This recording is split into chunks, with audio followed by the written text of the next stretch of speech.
तो फ्रेंड्स आज स्टार्ट करते हैं फ्यूचर इंडेफिनिट टेंस। जी हाँ, फ्यूचर इंडेफिनिट टेंस। फ्यूचर, तो आप लोग मुझे बता सकते हैं फ्यूचर की स्पेलिंग क्या होती है? Future indefinite tense. जी हाँ, आज इस टेंस के बारे में पढ़ेंगे। सबसे पहले कुछ सेंटेंस लेते हैं। मेरा पहला sentence, George will come tomorrow. George will come tomorrow. दूसरा sentence, Anoop will sell fish. तीसरा sentence, I shall help the poor. इन तीनों सेंटेंस में आपको एक चीज नजर आ रहा होगा, वो ये कम, सेल और हेल्प, ये तीनों वर्ब के फर्स्ट फॉर्म हैं। ये तीनों वर्ब के फर्स्ट फॉर्म हैं। और आपको एक एक्स्ट्रा चीज नजर आ रही है, हेल्पिंग वर्ब, ये विल और सेल। विल और सेल, विल और सेल। ठीक, तो अगर आपको विल के साथ V1 या सेल के साथ V1 किसी सेंटेंस में मिल जाता है तो ऐसा सेंटेंस ही फ्यूचर इंडेफिनिट टेंस कहलाता है। ऐसा सेंटेंस ही फ्यूचर इंडेफिनिट टेंस कहलाता है। इसका स्ट्रक्चर हम आपको दिखाते हैं। देखिए, बात करते हैं अफर्मेटिव स्ट्रक्चर की। ठीक, अफर्मेटिव स्ट्रक्चर में क्या होता है? आपको यदि सब्जेक्ट के रूप में ही, सी, दे या यू मिलता है, अगर आपको सब्जेक्ट के रूप में ही या सी या दे या यू मिलता है तो इनके साथ आपको विल और V1 मिलेगा। विल और V1 का प्रयोग करना पड़ेगा। फिर object and at last complement. Complement क्या होता है? जो सेंटेंस के एंड में होता है, ऑब्जेक्ट के बाद होता है और उस सेंटेंस को कंप्लीट करता है। अगर ये ही, सी, दे, यू या इट के बजाय आई और वी में से कुछ नजर आए आपको, तो इनके साथ आपको ऐड करना है सेल और वर्ब का फर्स्ट फॉर्म। सेल और वर्ब का फर्स्ट फॉर्म, फिर ऑब्जेक्ट और कॉम्प्लीमेंट। ठीक, ये अफर्मेटिव स्ट्रक्चर है। इस स्ट्रक्चर पर एक सेंटेंस देते हैं। देखिए, अगर हमने सब्जेक्ट के रूप में ही को लिया तो हमें हेल्पिंग वर्ब के रूप में विल को यूज करना पड़ेगा। He will play. प्ले आपका मेन वर्ब हो गया, जो वर्ब का फर्स्ट फॉर्म है यानी प्रेजेंट फॉर्म है। He will play cricket. Cricket. इस ही की जगह सी आए तो भी आपको विल प्ले ही यूज करना है। दे आए तो भी आपको विल प्ले यूज करना है। यू आए तो भी आपको विल प्ले ही यूज करना है। अगर आप आई का यूज करते हैं तो आई शैल टीच। आई शैल टीच इंग्लिश। आई शैल टीच इंग्लिश। आई के साथ आपको शैल और V1 का प्रयोग करना है।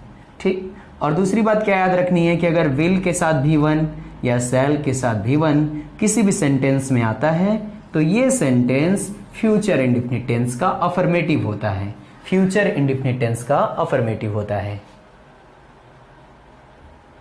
आइए देखते हैं स्ट्रक्चर फॉर नेगेटिव सेंटेंसेस। ठीक, तो सबसे पहले आपको सब्जेक्ट में क्या क्या हो सकता है? ही, सी, इट, आई, वी, यू, दे या किसी पर्सन का नाम, किसी थिंग का नाम। फिर सब्जेक्ट के बाद आपको विल या शैल में से जो भी सब्जेक्ट के साथ सेट होगा उसको यूज करना है। फिर आपको नॉट यूज करना है। नॉट निगेटिव सेंटेंस है तो नॉट यूज करना है, कभी कभी नेवर भी यूज कर सकते हैं। फिर वर्ब का फर्स्ट फॉर्म और object and at last you can use complement. जरूरी नहीं कि कॉम्प्लीमेंट हो या ऑब्जेक्ट हो, बट अगर सेंटेंस कंप्लीट बनाना है तो यूज करना पड़ेगा। ये रहा स्ट्रक्चर। अब यहाँ पे देखिए विल के साथ क्या आया, V1, सेल के साथ भी V1 है। इसका मतलब ये कौन से टेंस का स्ट्रक्चर है, फ्यूचर इंडेफिनिट टेंस का। Let us see one example.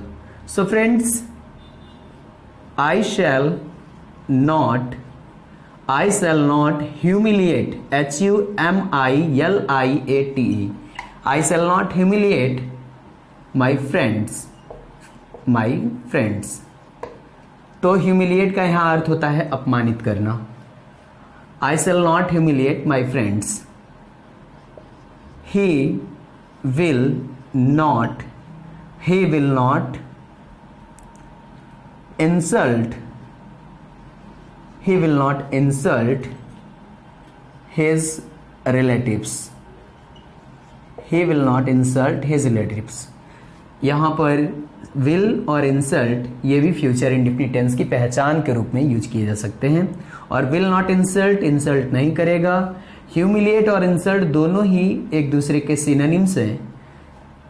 इन दोनों सेंटेंसेस में सेल के साथ भी वन, विल के साथ भी वन आया है और बीच में नॉट लगा है. इससे ये कंफर्म होता है कि यह फ्यूचर इंडेफिनिट का निगेटिव है. स्ट्रक्चर से आप देख सकते हैं यहाँ आई और ही सब्जेक्ट हैं, सेल और विल हेल्पिंग वर्ब हैं, नॉट निगेटिव होने की पहचान है, ह्यूमिलिएट और इंसल्ट ये वर्ब के फर्स्ट फॉर्म हैं, माई फ्रेंड्स और हिज रिलेटिव्स ये दोनों ऑब्जेक्ट्स हैं. इसमें मैंने कॉम्प्लीमेंट का यूज नहीं किया है. Now structure for interrogative sentences. Friends, आप सभी जानते हैं कि जो इंट्रोगेटिव सेंटेंस होते हैं वो दो प्रकार के होते हैं. तो एक ऐसे इंट्रोगेटिव्स होते हैं जो हेल्पिंग वर्ब से शुरू होते हैं या बिगिन होते हैं, और दूसरे ऐसे होते हैं जो क्वेश्चन वर्ड या WH फैमिली से स्टार्ट होते हैं. तो यहाँ सबसे पहले मैं आपको हेल्पिंग वर्ब से शुरू होने वाले इंट्रोगेटिव्स के बारे में बताने जा रहा हूँ. देखिए, अगर फ्यूचर इंडेफिनिट का कोई सेंटेंस है, he will serve his country, he will serve his country. अगर इस सेंटेंस का आपको इंट्रोगेटिव बनाना है तो आपको इस विल को सब्जेक्ट से पहले लिखना पड़ेगा. इट मीन्स विल पहले करना पड़ेगा, फिर इसके बाद आपको सब्जेक्ट लिखना पड़ेगा. Will he serve his country, will he serve his country. अब यहां पे आप इसका स्ट्रक्चर देखिए. सबसे पहले क्या आया? विल आया. यानी इंट्रोगेटिव जब हेल्पिंग वर्ब वाला होगा तो प्रारंभ में विल या शैल होगा. प्रारंभ में विल या शैल होगा. फिर ही क्या है? ही सब्जेक्ट है, ही सब्जेक्ट है. फिर सर्व क्या है? सर्व वर्ब का फर्स्ट फॉर्म है. फिर हिज कंट्री क्या है? ऑब्जेक्ट है. हिज कंट्री ऑब्जेक्ट है, और आवश्यकता हो तो कॉम्प्लीमेंट का यूज किया जा सकता है. तो इसका स्ट्रक्चर क्या है? विल या शैल सबसे पहले आएगा, फिर सब्जेक्ट, फिर वर्ब का फर्स्ट फॉर्म, फिर ऑब्जेक्ट, तब कॉम्प्लीमेंट होगा. और अगर किसी सेंटेंस के प्रारंभ में विल और सब्जेक्ट के बाद वर्ब का फर्स्ट फॉर्म है, सेंटेंस के प्रारंभ में विल या शैल और सब्जेक्ट के बाद वर्ब का फर्स्ट फॉर्म है, वर्ब का फर्स्ट फॉर्म है, तो ऐसा सेंटेंस फ्यूचर इंडेफिनिट टेंस का इंट्रोगेटिव होगा. ऐसा सेंटेंस फ्यूचर इंडेफिनिट टेंस का इंट्रोगेटिव होगा. अगर इसी विल या शैल से पहले, इसी विल या शैल से पहले कोई एक क्वेश्चन वर्ड आ जाता है, कोई एक क्वेश्चन वर्ड आ जाता है. चलिए एक्स्ट्रा एग्जांपल लेके बताता हूं. देखिए, इंट्रोगेटिव टाइप 1 में विल या शैल सबसे पहले आता है, फिर सब्जेक्ट, फिर वर्ब का फर्स्ट फॉर्म, फिर ऑब्जेक्ट और कॉम्प्लीमेंट आते हैं. लेकिन हम इंट्रोगेटिव टाइप 2 के स्ट्रक्चर की बात करने जा रहे हैं. तो अगर इसी स्ट्रक्चर, इसी सेम स्ट्रक्चर के आगे क्वेश्चन वर्ड ऐड कर दिया जाए, यानी क्वेश्चन वर्ड या WH फैमिली भी आप कह सकते हैं, व्हाट, वाई, व्हेन, वेयर, ये सब क्वेश्चन वर्ड प्लस विल या शैल, प्लस विल या शैल प्लस सब्जेक्ट, फिर V1 और ऑब्जेक्ट और कॉम्प्लीमेंट, तो ये स्ट्रक्चर इंट्रोगेटिव टाइप 2 का हो जाता है, जो क्वेश्चन वर्ड से शुरू होता है, जो क्वेश्चन वर्ड से शुरू होता है. दोनों में अंतर क्या है? जो सहायक क्रिया से शुरू होगा उसका हिंदी अर्थ क्या से शुरू होता है, क्या से. लेकिन जो क्वेश्चन वर्ड से शुरू होता है उसके हिंदी अर्थ में बीच में कब, क्यों, कहां, कैसे, ये सब शब्द आते हैं, बीच में आते हैं. चलिए इस पर एक एग्जांपल देखते हैं. अगर कोई कह रहा है कि will you sell your car, will you sell your car. अगर कोई कह रहा है क्या तुम अपनी कार बेचोगे, अगर हमें इसे इंट्रोगेटिव टाइप 2 बनाना है तो विल से पहले हम क्वेश्चन वर्ड कोई एक ऐड कर देते हैं। जैसे हमने ऐड कर दिया व्हेन, तो सेंटेंस बन जाएगा when will you sell your car. When will you sell your car, तुम अपनी कार कब बेचोगे। When will you sell your car, ठीक है। तो देखिए ऊपर वाले और नीचे वाले स्ट्रक्चर में कितना डिफरेंस है, केवल एक वर्ड का डिफरेंस है। अगर हेल्पिंग वर्ब से पहले क्वेश्चन वर्ड लग जा रहा है तो ये इंट्रोगेटिव टाइप 2 हो जाता है और इसके हिंदी अर्थ में भी डिफरेंस हो जाता है। और अगर सेंटेंस के बिगनिंग में हेल्पिंग वर्ब आया है तो ये इंट्रोगेटिव टाइप 1 है, जिसमें आपका हिंदी अर्थ निकालते समय क्या सबसे पहले आएगा।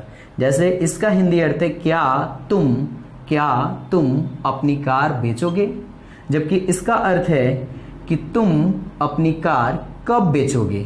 सेकंड का अर्थ है तुम अपनी कार कब बेचोगे, तो ये डिफरेंस हो जाता है।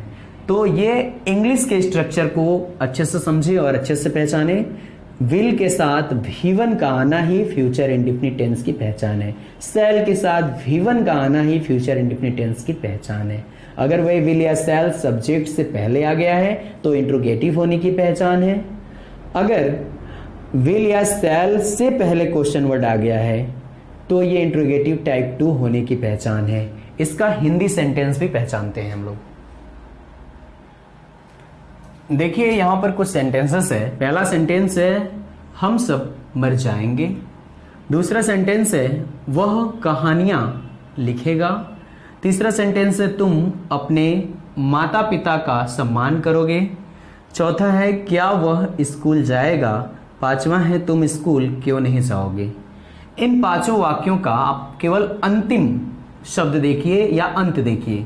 देखिए पहले के अंत में गे है, दूसरे के अंत में गा है, तीसरे के अंत में गे, चौथे के अंत में गा, फिर पांचवें के अंत में भी गे है। तो इससे आप निष्कर्ष निकाल सकते हैं कि यदि हिंदी वाक्यों के अंत में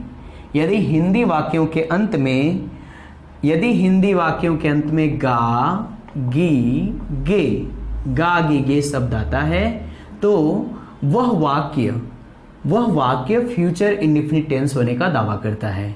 फिर से सुनिए, यदि हिंदी वाक्य के अंत में गा गी गे आता है या हिंदी वाक्य का अंत गा गी गे से होता है तो ऐसा वाक्य फ्यूचर इंडेफिनिट टेंस होने का दावा करता है। तो ये हिंदी पहचान रहा। थैंक यू दोस्तों, मिलते हैं नेक्स्ट वीडियो में।